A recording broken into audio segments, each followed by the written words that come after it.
Bon, alors le plus important, c'est une bonne isolation, mur, toiture. C'est bon, on a tout sur le devis. Alors, membrane, frein vapeur, mais qu'est-ce que c'est que ça? Bon, ouais, je sais pas ce que c'est, je supprime. Tant qu'il y a un isolant et du placo, c'est l'essentiel. Wow! Qu'est-ce que vous foutez là? Qui vous êtes? Brigade de l'étanchéité à l'air. Alors comme ça, on veut pas mettre de membrane?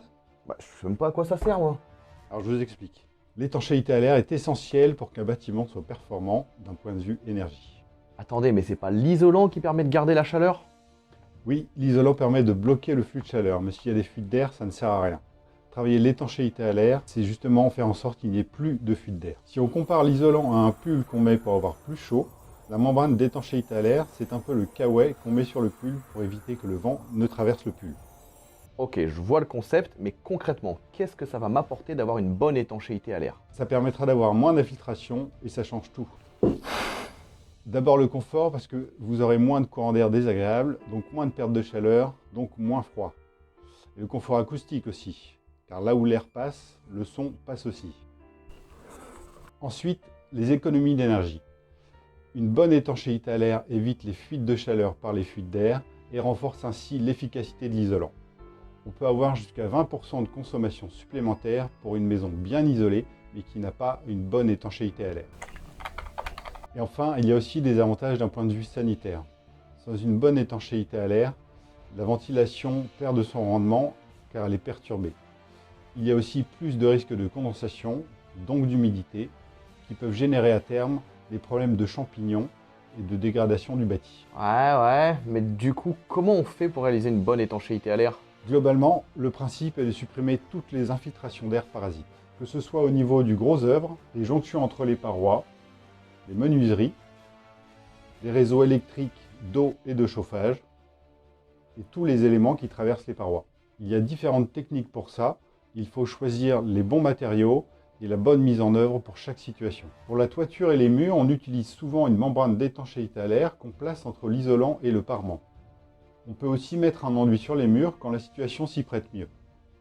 Et puis il existe des éléments dédiés spécialement à l'étanchéité à l'air pour les passages de réseau et les jonctions, et ce ne sont pas du scotch orange ou du silicone.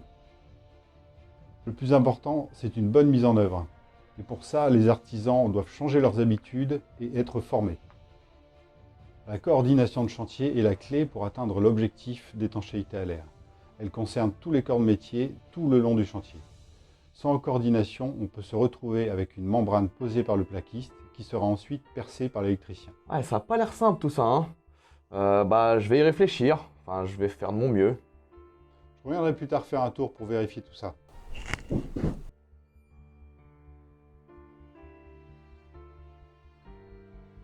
Ah, bah ça c'est fait. Une maison bien isolée. Ah, bah voilà vous. Vous avez dit que je viendrais vérifier. Ouais, mais vous allez faire ça comment? Avec ça, entre autres. Non, mais arrêtez ça. M'enlevez pas la mémoire. J'essaie de faire au mieux pour l'étanchéité à l'air, je vous jure. Non mais ça, c'est juste une machine à fumer. Pour vérifier le niveau d'étanchéité à l'air d'un bâtiment, on réalise un test. On installe une porte soufflante qui va mettre le logement en dépressurisation ou en surpression. Puis on va mesurer les débits de fuite. En fonction du résultat du test, on sait si le logement est suffisamment étanche ou pas. Et au cours du test, on va utiliser une machine à fumer pour repérer plus facilement où sont les fuites. Si c'est encore possible, les défauts seront corrigés. Impressionnant. N'est-ce pas? Et c'est obligatoire ces tests-là? Pas sûr d'être dans moi.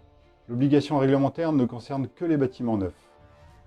Seul le test de fin de chantier est obligatoire, mais il est fortement recommandé de réaliser un test intermédiaire, à mi-chantier, avant la pose des doublages. Ouais, mais du coup, faut faire 2 tests et ça coûte 2 fois plus cher. Ça coûte combien d'ailleurs un test d'étanchéité à l'air? Ça dépend de la surface et de la complexité du bâtiment, mais généralement un test avec le repérage des fuites, le rapport complet avec préconisation d'amélioration, coûte environ 400 € pour une maison individuelle. Ah ouais, quand même. C'est un coût à prévoir, c'est sûr, mais c'est toujours mieux que de se rendre compte en fin de travaux qu'on n'est pas dans les clous, car c'est beaucoup plus compliqué de corriger les défauts. Ouais, c'est pas faux. Bah, de toute façon, moi j'ai pas d'obligation de test vu que je suis en rénovation. Non, sauf si vous voulez obtenir les labels Effinergie. Ouais, ouf. Mais sans obligation de test, l'important c'est quand même de faire attention à l'étanchéité à l'air durant les travaux. Pour votre facture, votre confort, votre impact environnemental, votre santé et celle de votre bâtiment. Pour plus d'infos sur l'étanchéité à l'air des bâtiments, vous trouverez les ressources dans la description de la vidéo ou vous pouvez contacter l'ALEC. Mais à qui vous parlez comme ça? Ah, bah il est parti.